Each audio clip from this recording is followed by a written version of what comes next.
Hello, everyone. He has already mentioned my name is Megasley, and I work with Africa Free Routing. I am currently the general manager at the moment. So, I want to talk to us about what we've been doing in Africa to grow the Lightning Network, and also what the Lightning Network looks like, the Bitcoin ecosystem in general, what it looks like in Africa at the moment. All right, I hope you enjoy. All right, so I've already mentioned that my name is Megasley. I am the node runner and I'm also the general manager at Africa Free Routing.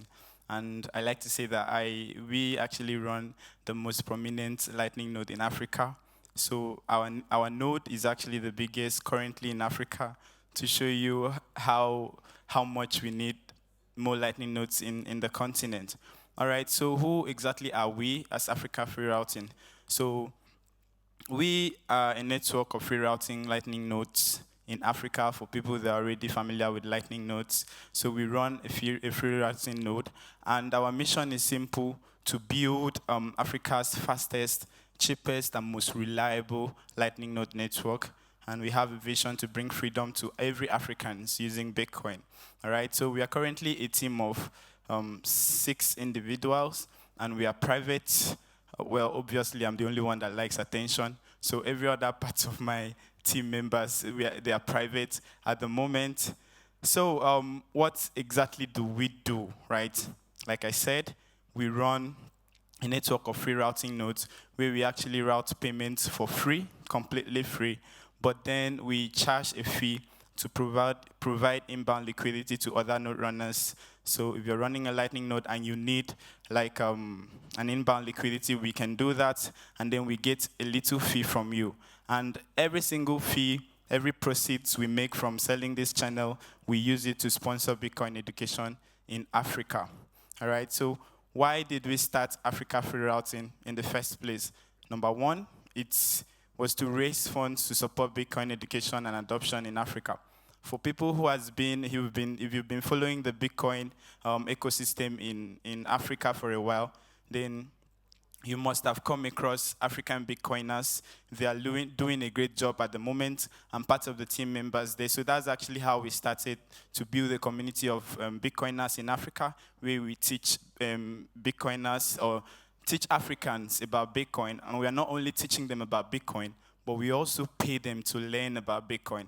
So where we get the funds to pay them, right? We give them sats to learn. When they go through our course and they complete the course, we give them a particular amount of sats to motivate them. So where we get the funds is from Africa Free Routing. So that's where the idea came in the first place.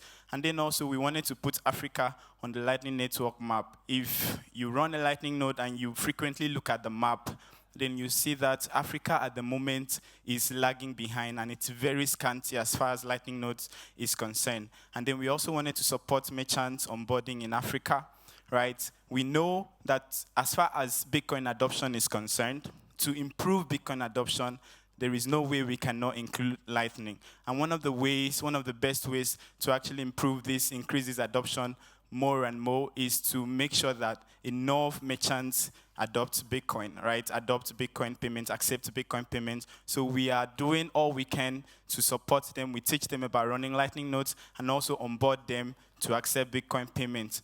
And also we wanted to also reduce payment costs to as close to zero as possible, right, for Lightning payments, and then also to reduce transaction latency. We know if we have more nodes in the continent, right, it will also help reduce the latency of transactions, Lightning transactions in the continent. So how did we start? First, we were inspired by zero fee routing. If you've been on the Lightning Network node network for a while now, then you must have been familiar with zero fee routing. So he was basically using the exact same model we used, where he was running a free routing node, and it was one of the biggest node on the network at the time. And he routed payments for free, but charged fees for inbound liquidity. So we came across him, I spoke with him for a while, and then we decided to adopt that to be able to get the funds we need to sponsor Bitcoin education.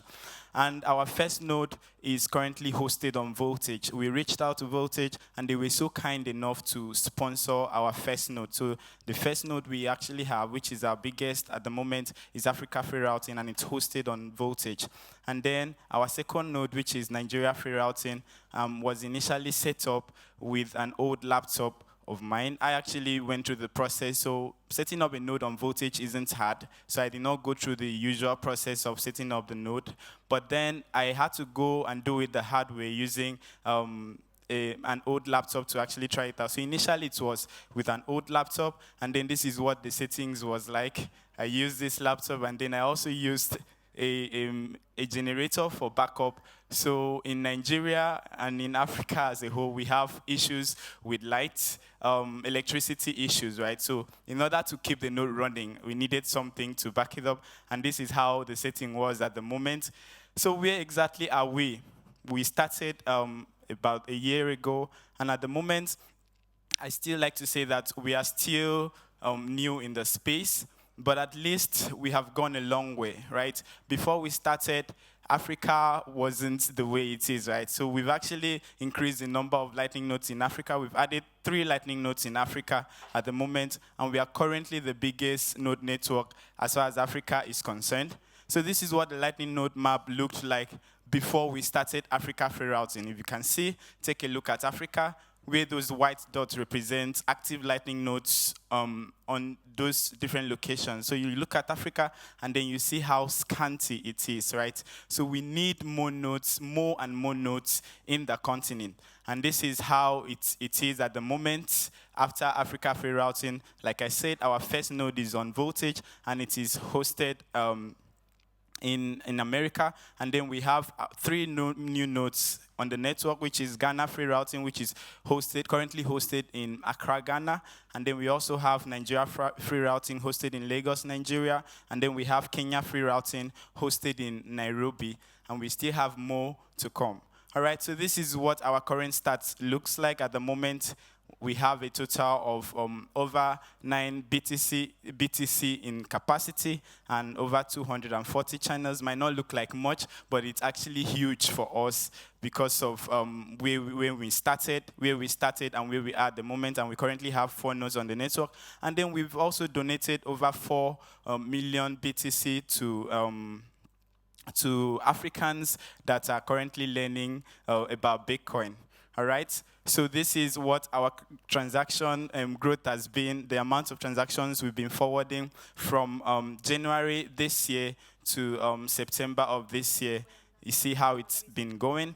And then this is the road, our journey, how it's been from the beginning. Like I said, we started in August 2022, and by September 2022, we won the second fastest growing node on the network in general.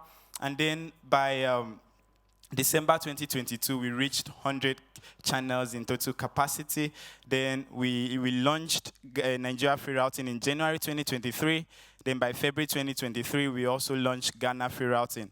Then we launched Kenya Free Routing by July 2023. And then we also have another we are planning to launch by next month. So if you follow us, then you're going to see. All right, so this is what the adoption rate in Africa currently looks like. This is the ecosystem, the Bitcoin ecosystem in Africa. It's currently growing. So we've had significant increase with the amount of Bitcoin only initiatives in Africa at the moment. So we got over 30% increase from last quarter. Last quarter. We had 30% increase with the new Bitcoin-focused initiatives, communities, and companies that have come up in Africa in general. So we have a lot of them. We have communities, we have businesses, and we have people that are dedicated to train Bitcoiners. We have retail, we have mining services, and also non-profit organization. Now, this is what the Lightning Nodes map, Lightning Node stats in Africa generally looks like. Now, we have about 14,000 nodes in the network. And out of these 14,000 nodes, we have about 2,000 of them are ClearNet. So ClearNet nodes are the ones that you can actually see on the map, right? And out of these 2,000 plus ClearNet nodes, less than 60 of them are hosted in Africa. And even was only about 20, 21 or 22 of them are active at the moment. So that is why we need to do more and more. All right. Now we have a client case study in terms of the adoption rate in Africa at the moment, and one of our clients that we like to um, just say a little about is Crypto Convert. So they recently partnered with, that was early this year, they recently partnered with Pick and Pay. And Pick and Pay is like the second largest retailer in South Africa at the moment. So they partner with them to be able to accept lightning payments. So meaning users or buyers can easily go to Pick and Pay retailer's shop and then buy, then pay with lightning. And this was actually possible because of Crypto Convert's API. And the second client study I like to talk about is Mechankura. Mechankura is basically a Bitcoin Lightning wallet that works on mobile phone in a mobile phone that do not have internet. So we call them feature phones. I don't know if it's common here, but it's very common in where I come from in Africa. Mobile phones that do not have internet, you can use to access internet, right? So Mechankura actually made that possible. Shout out to KG. He is here at the conference and is going to be speaking in one of the sessions to talk about what he's doing, all right? So this is the distribution, the stats of the users transacting, the volumes, and how active they've been in general, all right? So these are other successful Lightning use cases in Africa, right? In terms of use cases, when we talk about how much use cases has been happening in the Lightning Network space in Africa, we see these are the most popular ones that I like to usually talk about. The very first one is cross-border remittances. Africans use this a lot. As a matter of fact, when we talk about Bitcoin adoption in Africa, this is the main point, right? Most of the people that are using Bitcoin in Africa, they use it for cross-border remittances, either when they are paying for something outside or when they are receiving payments outside. And then example of such platforms they use to make this possible is BitSnob and Strike partnership, for instance, where people in the US can easily send money to bank accounts in Nigeria directly without having to worry about the whole stress. So this was actually made possible with Lightning. And then also for peer-to-peer payments, Bitcoin is being used a lot for peer-to-peer payments in Africa. And platforms that are being used, for example, like BitSnob and Mechankura.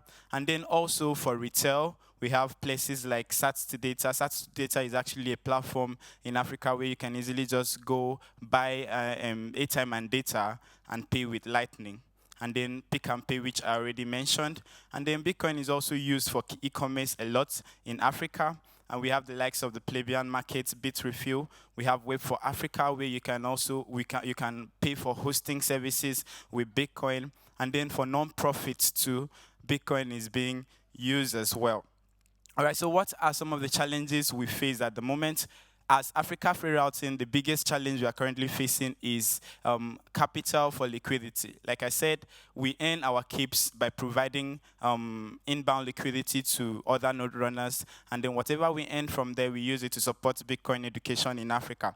But in order for us to earn these keeps, right, we need liquidity because what they are paying for is liquidity. So we need liquidity, and we are bootstrapping. We started with what we had at the moment, and we are currently still looking for liquidity. That is the biggest challenge we have at the moment. And another challenge we have is unwanted forced closures. I had to attend one of the sessions that talked about Lightning Network, how to set up Lightning Network, and I specifically asked the question of how we can work around forced closures. If you've been running a Lightning node, then you'll be familiar with this issue. You can basically just sleep in the morning, in the night, and wake up in the morning to realize that you've lost a channel or two to forced closure. And the worst part is you might not really know exactly what caused it, all right? And forced closures on the network cost a lot. So when channels are closed without without you initiating them. When they are closed automatically, the fees you pay are higher depending on what the main pool fee looks like at the moment. Sometimes you can pay as much as 20,000, 30,000. I saw one that the person had to pay up to 100,000 sats to close the channel, which is too much. So this is another challenge we have. We are currently looking for solutions and how to deal with this. And then another challenge we have is the need for remote signing device remote signing device. We need remote signing device because we want to partner with other node people that are willing to provide hardware for us to run nodes in their country in Africa. But then we need signing devices to keep the funds secure and also prevent them from accessing the funds on the node. So we want the node to be like a black box wherever they are. And also merchants accepting Lightning Network. This is another challenge we currently have. And this is actually huge. And this, I think one of the reasons why this happens like this is because of my country, right? A lot of people see Nigerians to be scammers, and it's not just for foreigners. People in the country themselves, they see, so when they hear somebody talking about Bitcoin, they see the person as a scammer because they have the idea. I remember when one of my elders in church specifically looked at me when he heard he heard me talking about Bitcoin. He looked at me and said, "You this boy, I thought you were a good boy." So to him, he thought I was a scammer, right, because of the idea. So this is one of the issues we have. And if we're able to solve this, change their mentality, then it will be better. Then we also need hosting providers and hard ways to make this better. So what can private companies, organizations do to help us? First is to invest in development of Lightning Network infrastructure. This is in general, not just for Africa free routing, but to support Bitcoin adoption and Lightning adoption in Africa as a whole. Then to create robust network to support high transactions volume. If you're familiar with Lightning Network, then you will know that you can only send as much payment as as the capacity of the channel can carry, right? If you don't have a big capacity, then you'll not be able to send bigger payments, right? So if we have robust network, bigger networks, then this can be improved and the adoption will be better. All right. Another thing they can do is to provide or sponsor training and education on Lightning Network use cases. Believe me, the adoption rate is high in Africa, but only very few people know about Lightning generally, right? Most people have transacted with Bitcoin. They know about Bitcoin very well, but very little amount of people have used Lightning. So if we go ahead to provide this training, sponsor some either you sponsor a training or you go ahead to, engage yourself in this training, then it will go a long way to help. And also merchants to start accepting Lightning payments. This is for Africans, merchants in Africa and in the world generally. If you're selling something or you're doing something whatsoever, the best way to support the network is to make sure that your business accepts Bitcoin payments and Lightning payments. So in conclusion, like I said, the Lightning Network is still in its early stages as far as Africa is concerned. And one of the reasons why it's like this is because of the infrastructures we have. We have limited infrastructure, and also there's no much awareness. And then we have the government meddling with everything we are doing in Africa. And this is a problem. We don't really have as much freedom as most people in other parts of the world have at the moment. But in Africa Free Routing, we are doing as much as possible. And we are going to continue doing what we can to make sure we bring freedom to Africans using Bitcoin. Thank you very much.